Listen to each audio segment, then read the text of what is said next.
Hello, everyone. Thank you for joining. We're just waiting for a couple of people to join, so we'll give it a couple of minutes, and then we'll get started.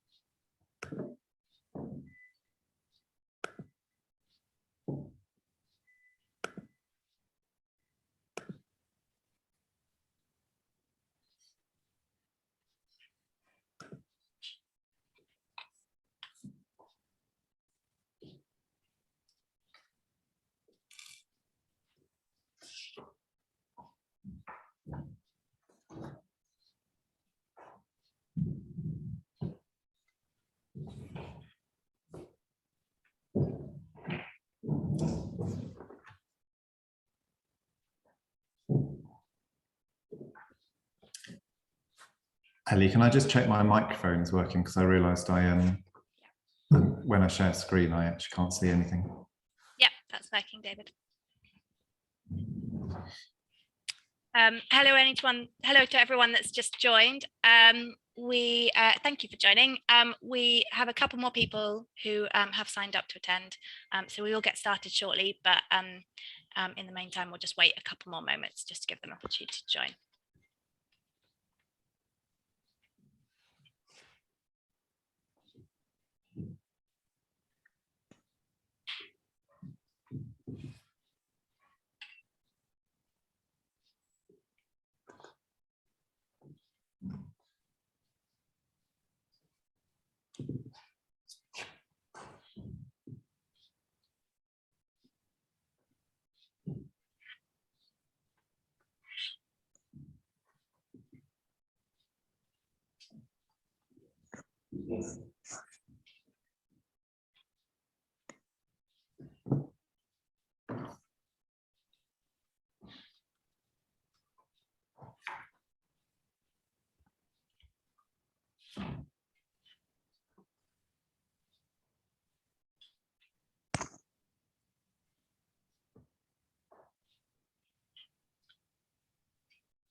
I've just seen someone else join. Just to say that we're just waiting for a couple more people to join, and we'll get started shortly. Thank you for joining.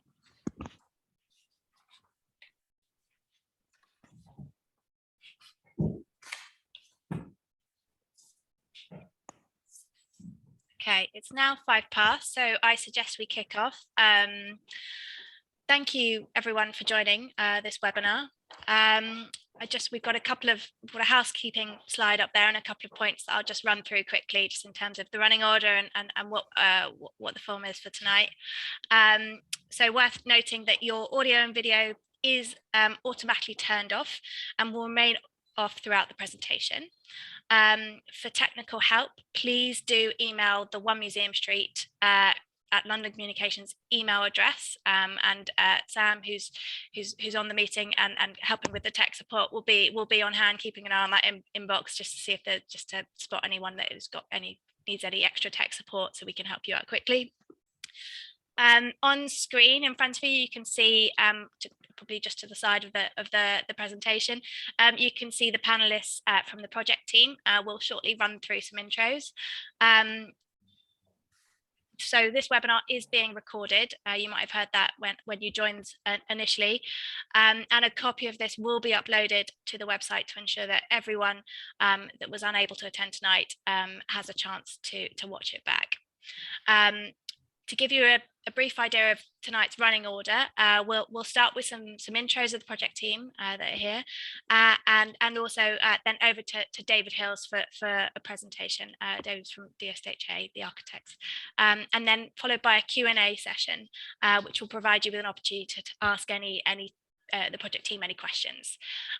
So if you think of a question you'd like to ask the team, please do type this into the Q&A box at the bottom of your screen, and we'll come to this after the presentation. We have had a question or two submitted before this, so we'll get to those first. So thank you for those that sent those in, and then any other questions that come to you during the presentation or during the Q&A session, just add them, drop them into that Q&A box, and we'll get around to them in the session. So with that, I think we'll kick off with some project team introductions. I think we'll start with Henry. Okay, hi there. Henry Mace. I'm Design Director at LabTech. We're the applicant for the site. And then David. Hello, I'm David Hills, Director of DSHA, the architects working on the project. Isabel is. Hi everyone, I'm Isabel Morider from DSHA, part of the architects team. And then Anna, would you like to go? Hi, I'm Anna Snow from iSenior Projects. We're the planning consultants on this scheme.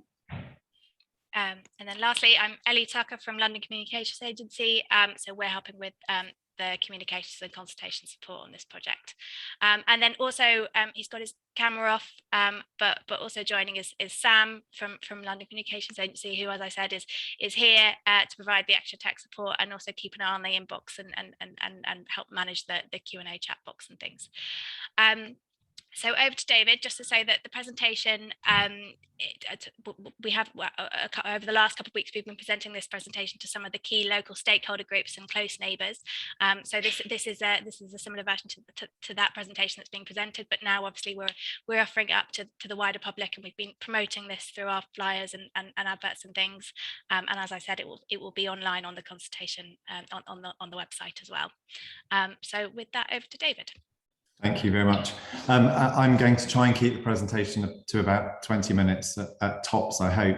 And for clarity, this presentation is going to focus on the changes which have been made since the submitted application. And the status of the project is that the planning application is live, and what we're going to show you this evening are proposed changes which have responded to the feedback that we've had since the application was made, and which have been discussed with Camden, but haven't yet been submitted formally as an amendment. But that's what we're aiming to do, and we'll talk about the timescale a bit later on. So I am assuming that everyone on the call is familiar with this site, a very amazing location, caught between, well, just along from Centrepoint and St Giles, a really central location next to the Post building. And as we know, the site sort of straddles, it just touches the Bloomsbury Conservation Area on what we will call the West Central Street block. And the main part of the site, the West or Selkirk House, just sits outside of that, but is obviously between conservation areas. Strategically, the site sits on this amazing east-west corridor of connectivity, but we also are very interested in the north-south movement, which Museum Street is a kind of key connector of what we would describe as the kind of cultural connection running down to the river and the South Bank equally, taking that journey to the British Museum. So a really strategically located site. And this drawing on the screen shows the red outline of site ownership, which was within the application. So it includes most of the block onto New Oxford Street at the north, not the two corner buildings and the listed buildings on the other corner. It includes then the entirety of what is the Selkirk House development facing onto High Holborn. And the red line you'll see includes the street of West Central Street. The applicant doesn't own West Central Street, but improvements to that highway and public realm improvements along High Holborn are included within the application. Some existing site photographs just to contextualise everyone. This is the corner view coming up from Drury Lane going north towards the British Museum, and you see the corner of the Travelodge sitting on the corner, and the Selkirk House, the tower rising behind you. From the other side, looking from New Oxford Street and Coptic Street, so this is looking on the right-hand image, looking down West Central Street, you'll see the back of the car park terminating that view, and again the Travelodge rising up above the buildings on New Oxford Street. And then as you move into West Central Street, on the left is that close-up view towards the back of the car park looking south, which would otherwise go towards High Holborn. And similarly, looking west, when you've come in from Museum Street, you look down again to this terminated view of the rear walls of buildings on Grape Street. Just in terms of context, when we've walked around the site, we've got into some of the buildings on West Central Street. They're pretty hazardous at the moment, but we do have a video available which flies through or allows people to navigate and walk through the existing buildings.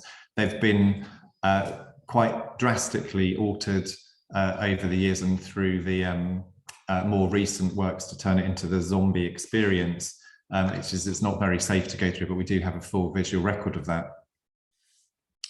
I was just going to capture the kind of main themes of the master plan for this site that we've established so far. I've discussed already or clarified the kind of extent of site ownership on the left. One of the principal objectives we're aiming to do is to establish greater pedestrian connectivity through the site, and the truncated journey of West Central Street, which hopefully my cursor is moving along at the moment, is going to be improved with a new pedestrian connection extending that north-south leg of West Central Street. So it brings visual connectivity and pedestrian connectivity down to High Holborn. In all aspects, that increases, we believe and hope, safety and legibility for local people and people coming to the area. Once that route is established, it basically breaks down the site into 3 blocks. West Central Street, which is going to be predominantly residential above ground. The 1 Museum Street, which will be the commercial building, the office building predominantly above ground. And then in green on the left, currently there's a ramp going down to the basement levels of the car park, and that rear wall to the back of the buildings on Grape Street will be consolidated now as residential. It was originally in the previous application going to be more workspace. So the site breaks down then into those kind of 3 parts with a new improved public realm connecting all of those 3 blocks. That public realm and the investment in the public realm consists of a new green space on Museum Street, a pocket park on the new pedestrian Vine Lane. And those are obviously enhancing and working with the longer term improvements to Prince's Circus as part of the West End project. Servicing to the building is going to be restricted with a new loading bay on High Holborn to minimise the amount of service traffic which goes down Museum Street and West Central Street.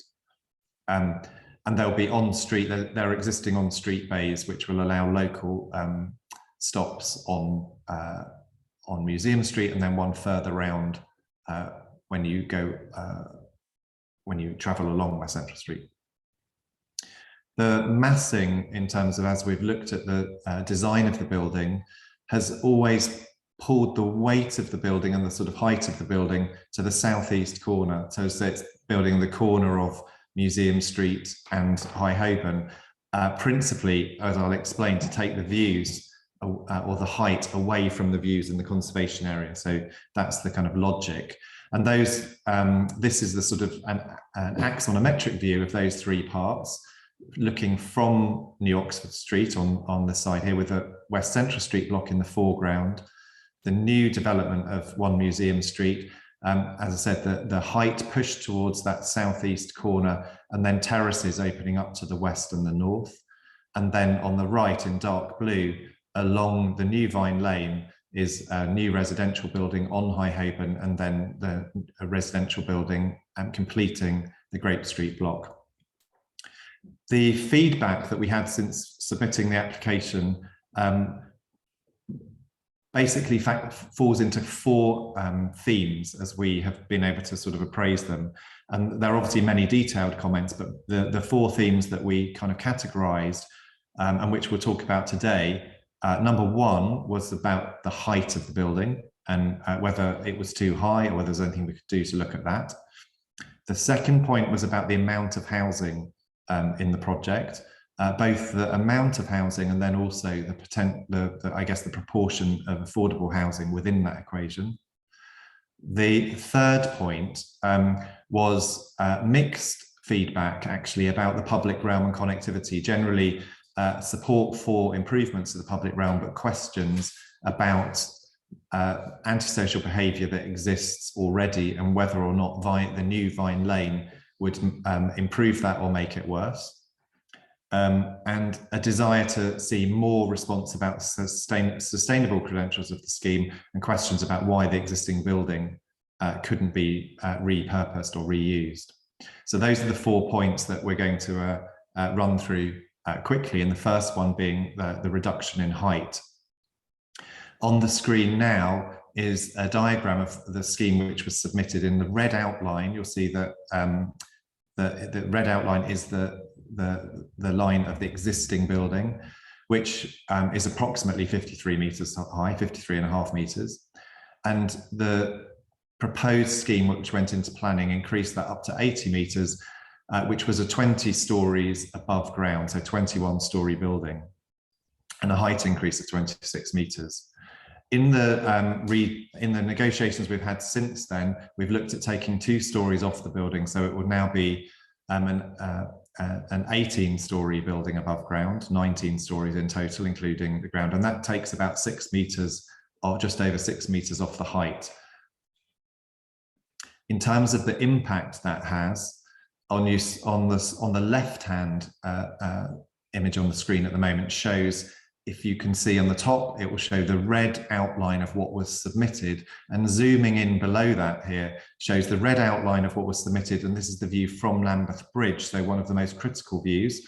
And you'll see that by dropping those 2 stories, now the visibility of the new One Museum Street Tower drops away. So in dialogue with Camden and the feedback from Historic England, we believe this addresses that concern. And slightly less critical view on the right-hand image is the view from the National Theatre looking over the river, and in red, the red outline shows what was submitted in the planning application, the red outline of the roof line of One Museum Street, and then taking away those 2 stories, it shows how it sits down. Perhaps it's easier to appreciate that on the upper image, where you see how that sits within the more immediate roofscapes that you see above Somerset House, and significantly lower than the other buildings which you're seeing on the right-hand side of that image. So to look at the impact of that reduction in height, this is going back to that existing view from New Oxford Street, and what was submitted here in the application, the red outline showing the existing building. This was submitted, and then when we drop off the 2 stories, you'll see the impact that has. It increases obviously the amount of sky. We maintain it's still obviously a building which is substantially taller than the existing, but this, in terms of looking at those wider views, we think is more respectful, I guess, of that wider environment and more appropriate.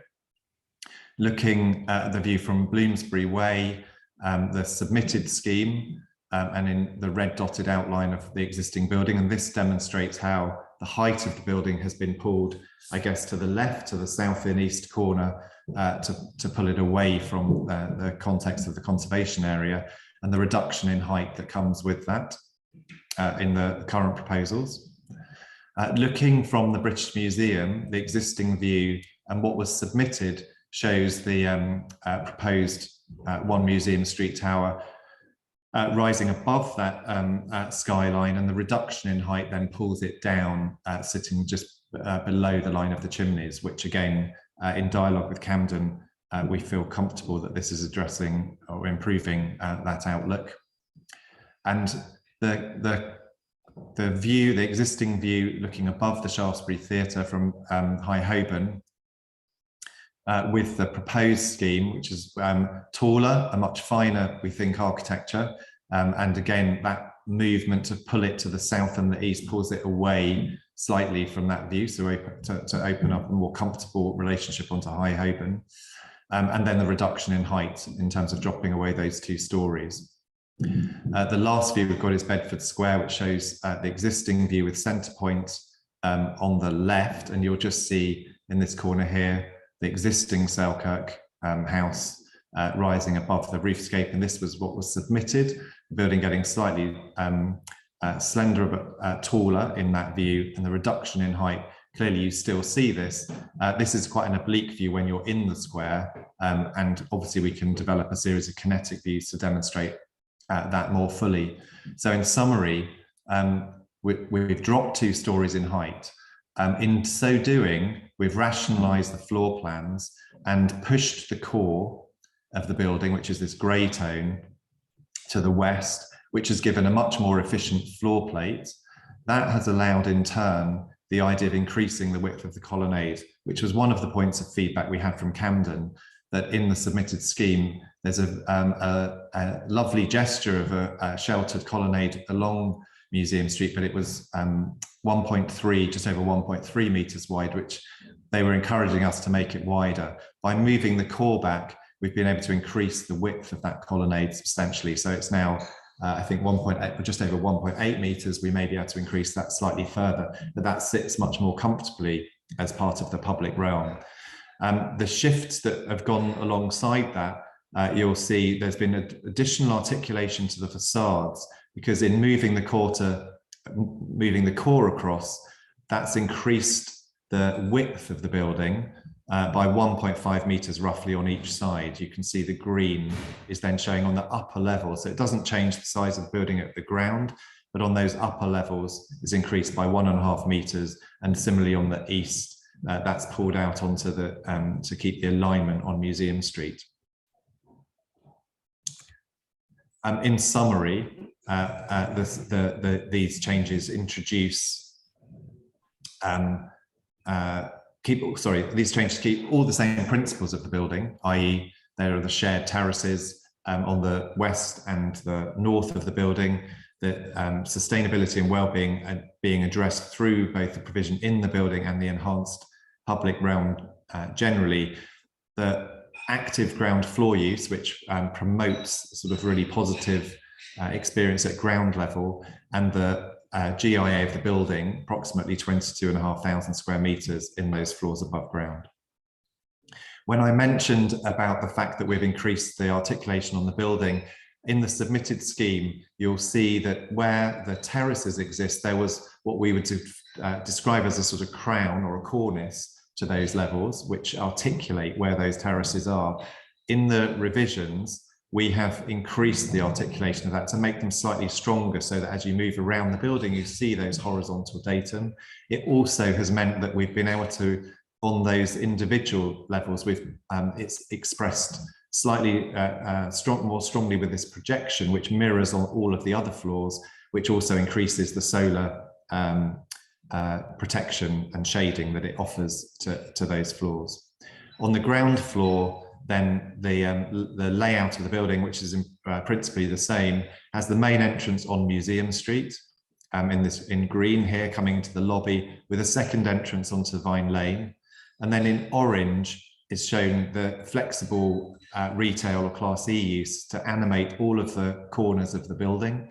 And the lobby extends on the north corner, which can also have a kind of cafe use opening up onto the public realm, or potentially even offering an alternative entrance. We were also asked by Camden to look at including greater detail at ground floor level, and we've been developing, or we are developing up those details. So the entrances to the main office are recessed into the building, which allows this sort of curved glass detail and an articulation at the upper level, which then runs around all of the frontages now, including an enhanced detail at ground where the stone plinth to the building then transfers into the metal cladding above. And we're also looking at reducing then the scale of the opening of the loading bay and adding in detail to that opening to make sure it sits most comfortably on High Holborn itself.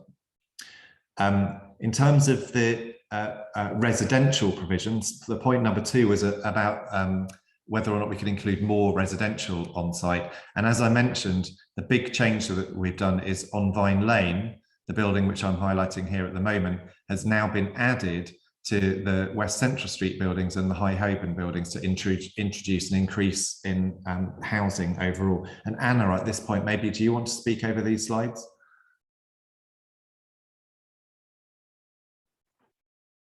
Yes, thanks, David. So the submitted scheme we put in, we were providing 29 residential units. That was comprised of replacement floor space for the poor quality floor space, which already existed in West Central Street, plus an uplift in line with Camden's policy. Of that uplift, we were proposing 40% of that to account for 12 residential affordable homes on a floor space basis. The reason why we had to use floor space rather than units is partly because the social rented units we provide are larger units, so they tend to be 3 or 4 bedroom. So a like-for-like comparison isn't really fair. And also we weren't providing like-for-like replacement of what exists in West Central Street, because that was mainly studios, bedsits and HMO accommodation. So we're providing much better, larger self-contained homes in place of that. So the big change we've made since the original submission is the change of the co-working block on Vine Lane, which David pointed to before, which is now going to be 100% market housing. That's replacing housing that previously existed in Selkirk House, but was lost when that was changed over to hotel use. So I think in 2005 or so, but we're replacing that market floor space there with some uplift to address policy. And within West Central Street block, the residential floor spaces remaining the same, but we have changed the 10-year. So now that we are hitting or hopefully exceeding 50% affordable housing on site. Just running through the implications of those changes then, this is the view, the submitted scheme of the Vine Lane building. On the corner here is the High Holborn building. There have been no changes to that, which is also residential use. But what I'll show you here is the change that we've been able to make. If I can just change slide, here we go, whoops, too far.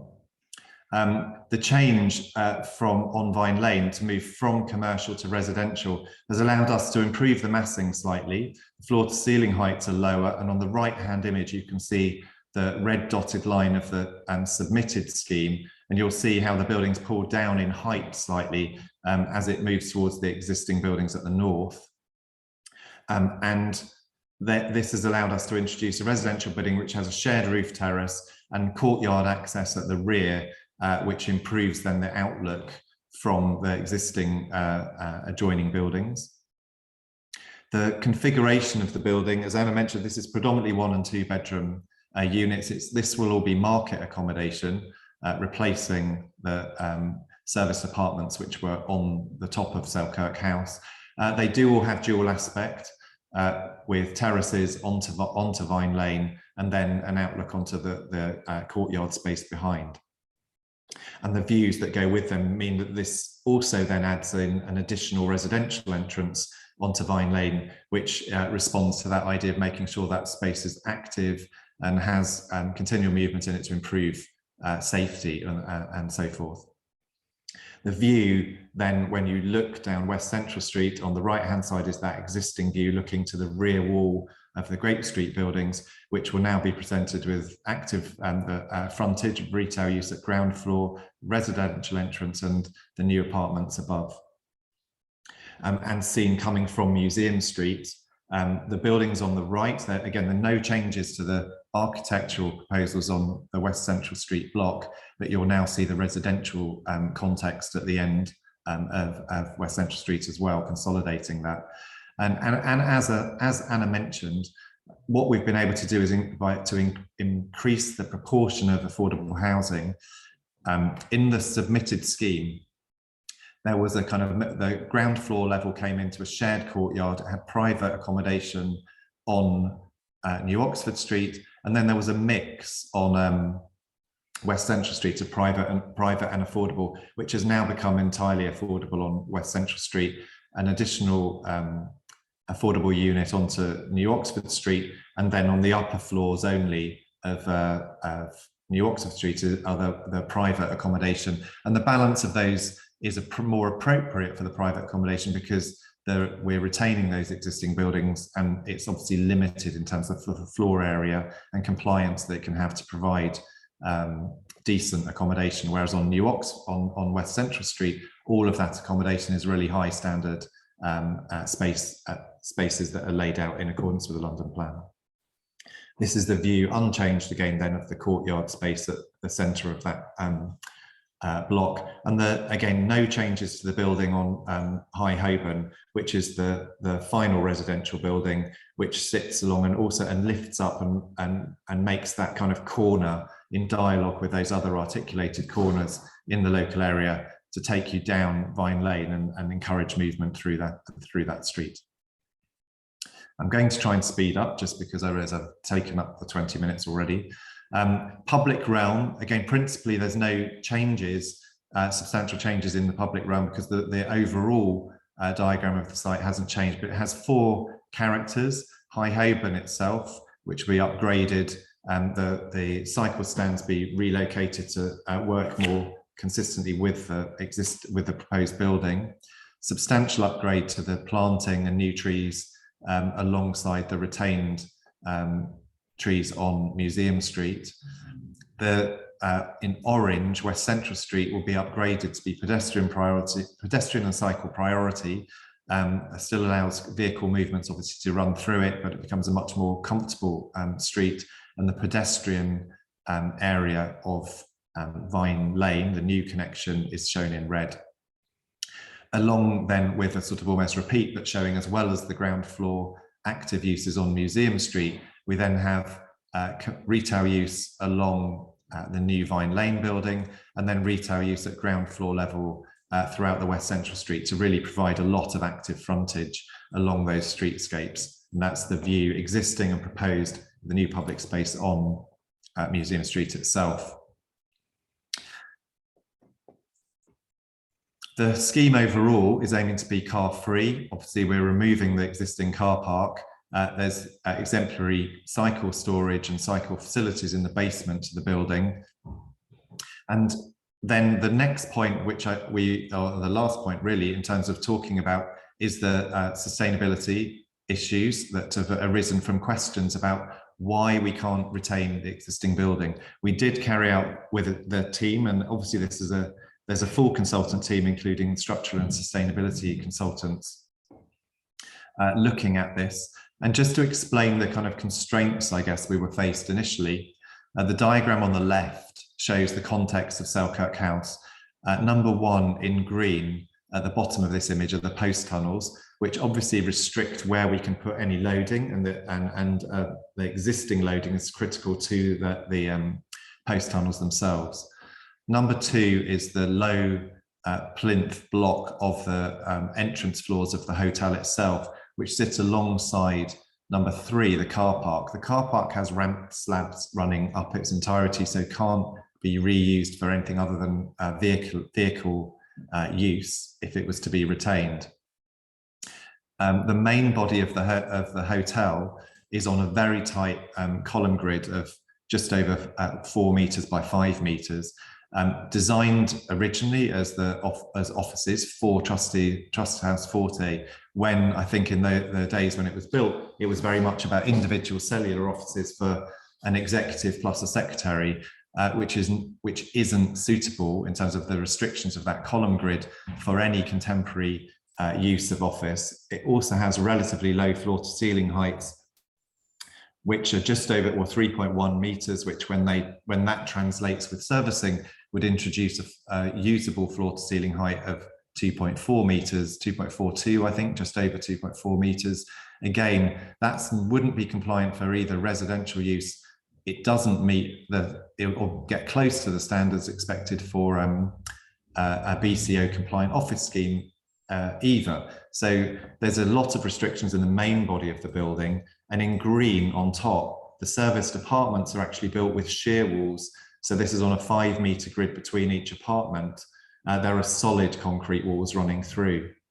In addition to that, there is a structure holding up that building, holding up the main tower, which is an enormous H-frame concrete structure which obstructs any kind of use of the ground floors. There are shear walls running along Museum Street which prevent any permeability, i.e. these are integral walls that you can't make openings in. And the construction, in order to build this building, there are transfer slabs between the podium and the tower, and then a transfer slab between the top of the hotel and the serviced apartments. Transfer slab is a kind of extra thick structure which has precast, very particular service routes and risers running through it to suit the existing servicing of the building, which again would be very hard to adapt. That's in addition, of course, to the cladding of the building, which would need to be removed in any instance. So the minimum demolition that was perceived to be needed was over 50% of the building, and the restrictions that offered meant that the viability has pushed, well, the viability has pushed towards the recommendation of a replacement building being the only viable option. You'll see in this diagram on the right that all of the targets we're aiming to reach about BREEAM Excellent, WELL Standard Platinum, Gold Wired Scored reading, and the project is a LETI pioneer scheme towards net zero carbon. All of those achievements can only be achieved with the new building, where we've been able to upgrade all of the services, with the exception, of course, of embodied carbon. So we're working really hard as a team at the moment to look at the circular economy, and 95% of the existing structure will be recycled and reused. And critically, the basement is being retained. So we're not doing any further excavation, basement level, which is being adapted to suit the existing and proposed building. In addition, I think one of the things which is really important about the building in terms of its environmental credentials is the design of the building, the architecture and the skin of the building, which has been, I mentioned already about the solar shading, which happens horizontally. It also has natural ventilation onto each floor, and the projection and the depth of that facade allows solar shading, which is shifted in terms of orientation on each facade to make the building as low energy demand as it could possibly have. Probably don't need to go into, given the time now, the benefits of the scheme which it brings to the local economy, unless Anna or Henry want to add anything over those last slides.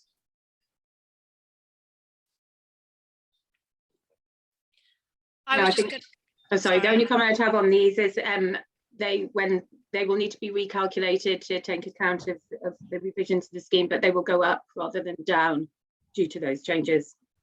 Yeah, and possibly then the last thing is just in terms of timeline. It's a question which comes up where we are at the moment. There's obviously been a big history to looking at options on the site and where it's at. The planning application is live at the moment.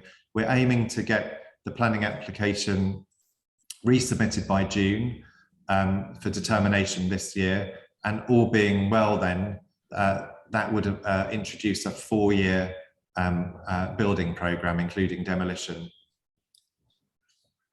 And that's probably the point to stop, I think.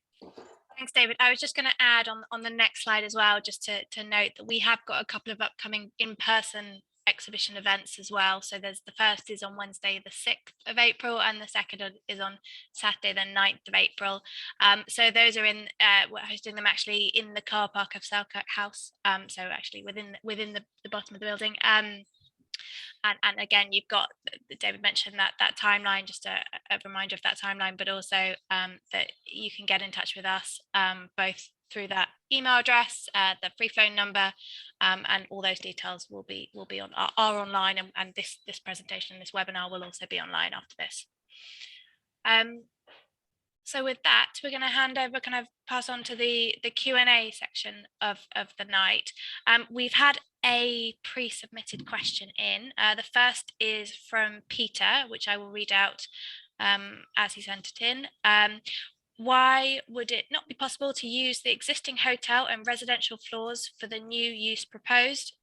As it is understood, they were originally used as offices.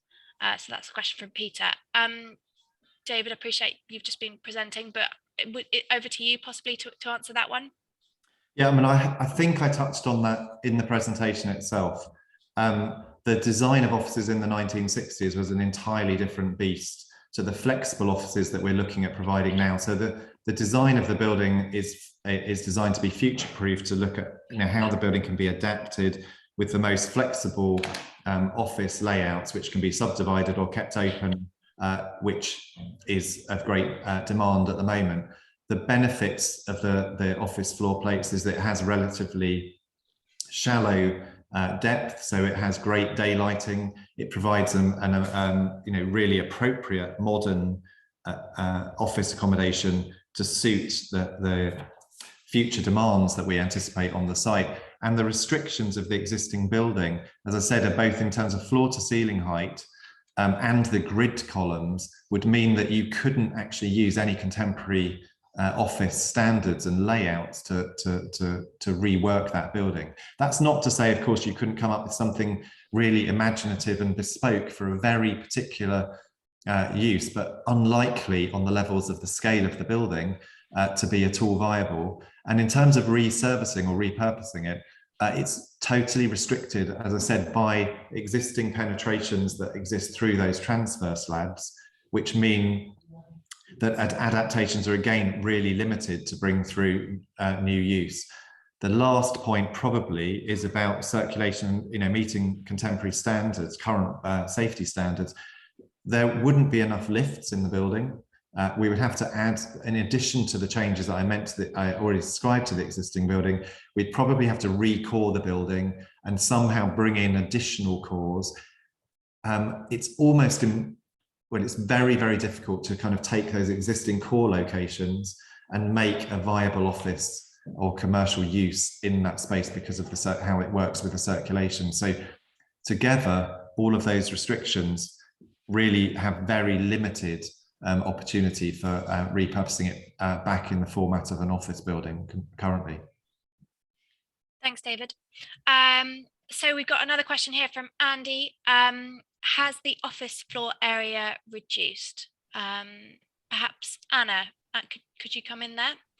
Yeah, sure. Yes, the office floor area overall across the site has reduced. It's reduced by about 748 square meters GIA, and that's resulted from not only the taking off the top 2 stories of the tower, but also the change of the Vine Lane block from co-working to residential. So that's really what's accounted for that overall loss. And Anna, it's probably worth just to be clarifying. So there's an overall loss of office, but the floor areas now there are a reduced number of floors. Because as I said, there's an increase to the individual floor area within One Museum Street. And just to caveat that the proposed floor space figures are still going to have a little bit of flex in them because we're just refining the design. It won't be significant, but to take any kind of specific numbers that they may go up or down by a couple of percent. Thanks, both. Okay, next we've got a question. Will the Vine Lane Street windows look directly into east-facing Queen Alexandra Mansion windows, and what is the gap? I was going to hand over to Isabel for that one. Isabel. Great, thanks, Ellen. So this the Vine Lane block, the courtyard which faces this side, the Queen Alexandra Mansion windows, and the approximate distance is 9.2 meters. Again, that varies slightly as we go along. It's an approximate idea. Thank you for that. Sorry. Sorry, Isabel, would you mind? I think it might have cut out slightly there. Oh. Sorry, Isabel, I think it might have cut out slightly there. Ellie, you're on mute.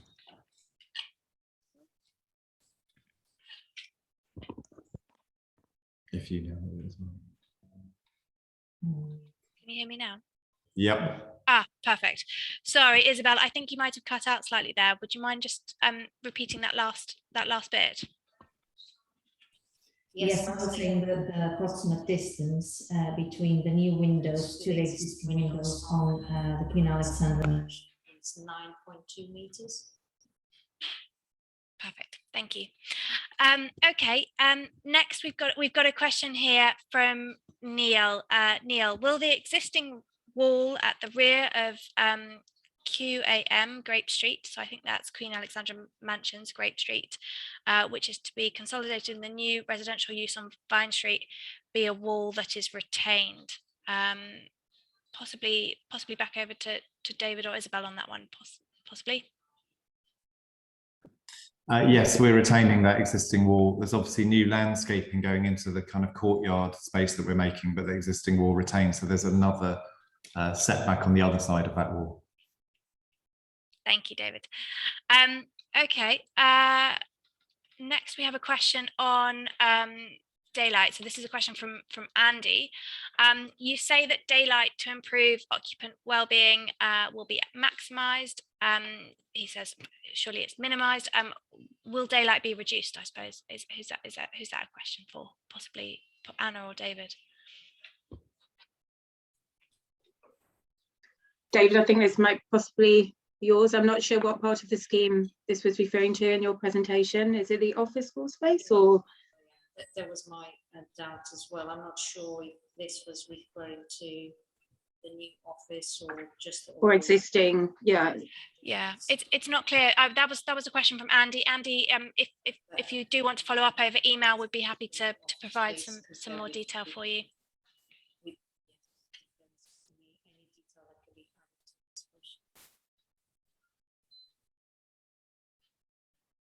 Thanks, Isabel. Okay, next a question on construction. So Andy's asking for a little bit more detail on the 4-year construction.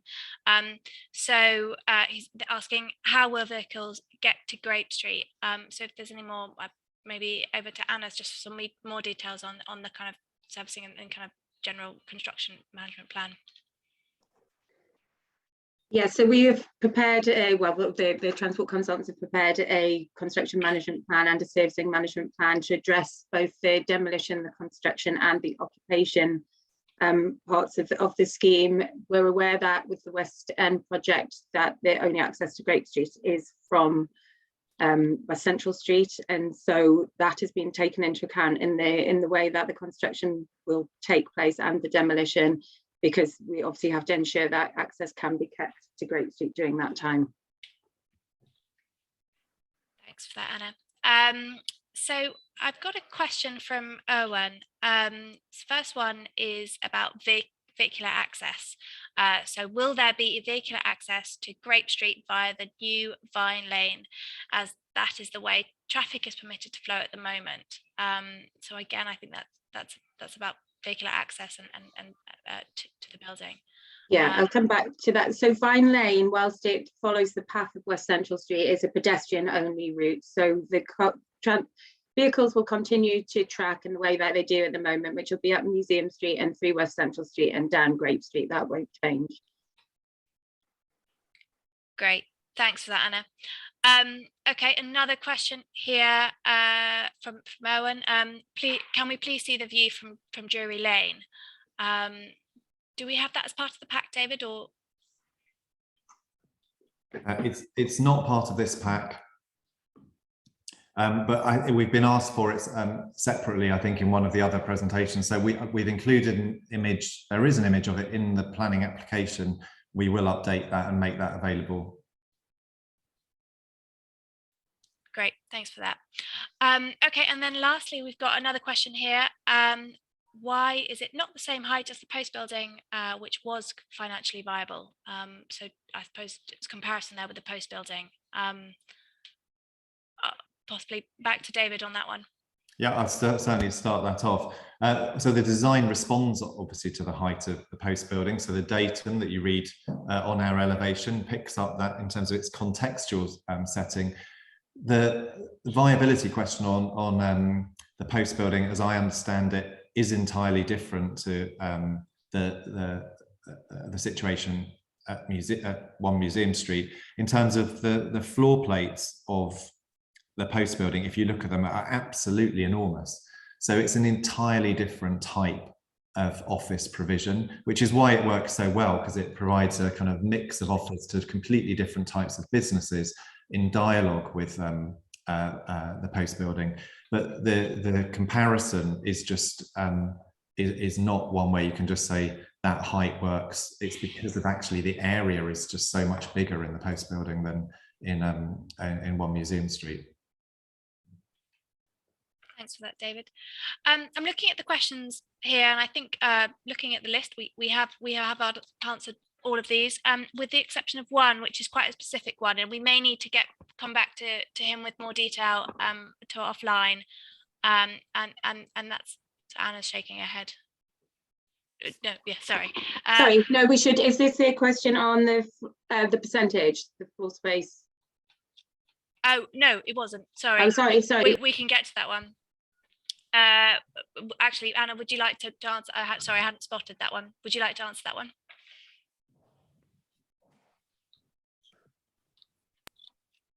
But someone may need to do the math.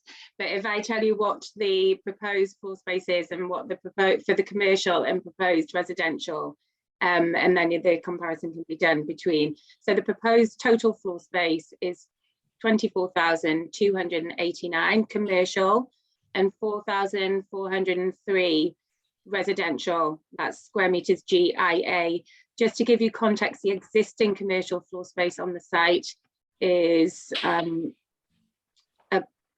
just over 19,000 square meters. I can give a specific on that if that's required. But so basically we've got the uplift is what's important in policy terms of what's being proposed in terms of calculating residential floor space.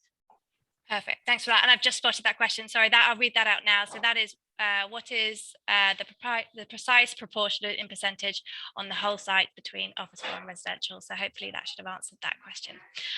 No, the one remaining question that I'd spotted in that list was quite a specific one about from a Grape Street resident asking for the view from his flat exactly. So it may be that we haven't got that detail here, and we can come back to him with some more detail separately.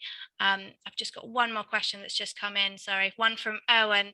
Lane as Vine Lane do not seem to be working at all. Why not make the building lower and wider and not have Vine Lane? So that's a question on that Vine Lane connectivity and kind of possibly removing that. Over to David possibly for that one.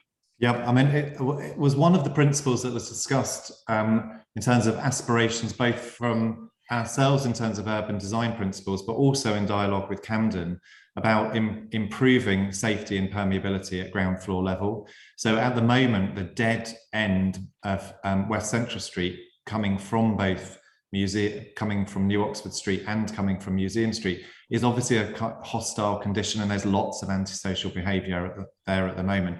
By introducing the pedestrian connection, it means that there's much better permeability through there. So choices exist, and by introducing new uses, particularly now with the residential uses, it means it will have a much more active frontage. So we do believe it's going to be a really successful route. It's 6 meters wide, so it's not a ridiculously narrow passageway. It will have catenary lighting, so it's going to be a really pleasant space, we believe. And Labs as a client have got a lot of experience of this, working in Camden, in other locations, and there will be also obviously security with the commercial building as well. So overall, we believe it will be of much greater value to the wider area than having a completely closed off frontage as you currently have. Thanks for that. So I'm looking at the list, and Sam, do jump in here if I'm wrong, but I think we have answered most of those live. We will of course follow up with any that aren't, but we've got 5 minutes, but we can end a little bit early. Thank you all very much for joining the session. I hope the presentation was helpful. As I said, it will be uploaded to the consultation website after this, so that you can watch it back. And if any questions come to you, then please do email in via the contact details that were on screen earlier. and go to the website to see it, to view online. So thank you very much. With that, we'll end it.